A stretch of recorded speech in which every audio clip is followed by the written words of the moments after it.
Does Proverbs 18:21 mean you can speak things into existence and you can name and claim things as a Christian?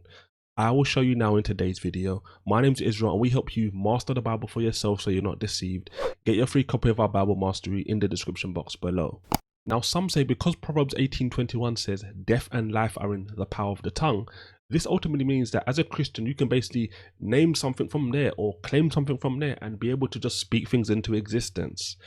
The fact of the matter is, the first thing you need to understand when it comes to becoming a Bible master is you always want to understand the context. The context in regards to what we're taking from today is from the book of Proverbs. And if you read the book of Proverbs, you will find that the general principle and theme throughout the book of Proverbs is it's about wise principles and about ultimately the individual becoming wise.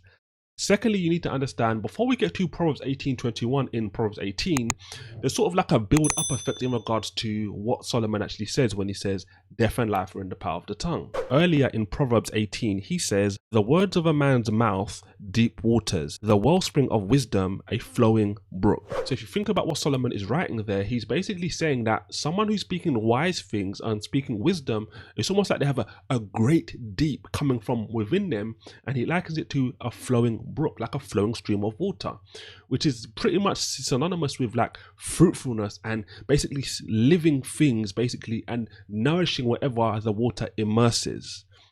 The thing that's actually really powerful about this is what Solomon actually writes next. As you'll see as we continue to read a few lines down, Solomon says something really powerful. He says, a fool's lips enter into contention and his mouth calleth for strokes. So if you think about what Solomon is actually writing here in contrast to what he just said about the wise person and what comes out of the wise person's lips, he's now saying that the foolish person's lips utters things that get them into contention, which is ultimately arguments and like disagreements.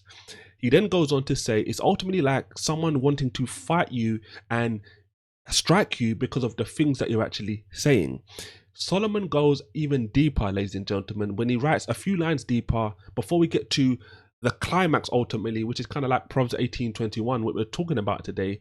Before we get there, he ramps up even more in regards to what the foolish person says, because a few lines lower he says, a fool's mouth his destruction and his lips the snare of his soul. So he just said the foolish things that come out of a person's mouth, the foolish person's lips will ultimately end them in destruction. And he talks about how this will ultimately be the demise and snare of their soul. So Solomon is basically saying here, look, I've told you about this wise person and what it is like when a wise person is speaking. Now I'm telling you what it's like when a foolish person begins to open their mouth and utter foolish things. They get into contention. They ultimately get into a scenario where people want to strike them and beat them, and they ultimately will end up in destruction. He even gives you a final one before we get to Proverbs 18:21 to give you additional context. And he says, the words of a talebearer as wounds, and they go down into the innermost parts of the belly. So now he's talking about a talebearer, someone who basically tells lies. And what does he say?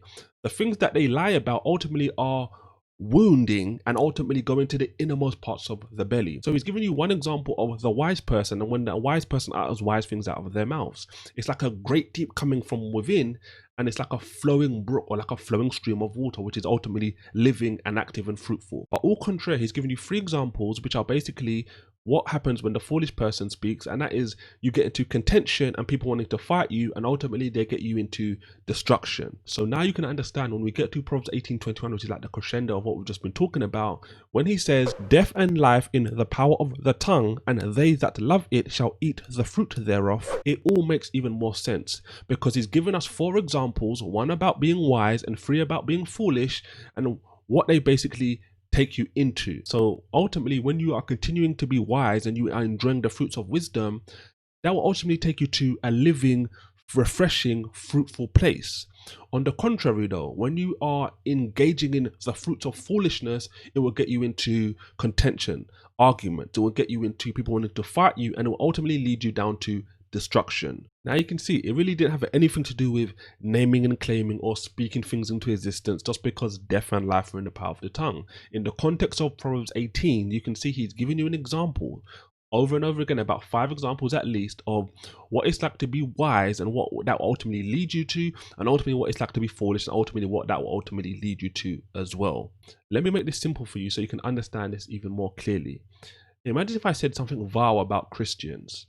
that could cause my channel to die because of what came out of my mouth. But imagine if I said, if you like how clearly I explained this video to you, make sure you subscribe to the channel so I can help you master the Bible even more. When you click that subscribe button, you'd actually be giving even more life to my channel, right? The words that we speak are powerful and have the power to get us into trouble, as you saw previously, but also to get us into great scenarios as well. And the greatest example of the tongue speaking life is in the New Testament when Jesus said, the words that I speak are spirit and are life. The question is, what kind of words do you spend most of your days speaking?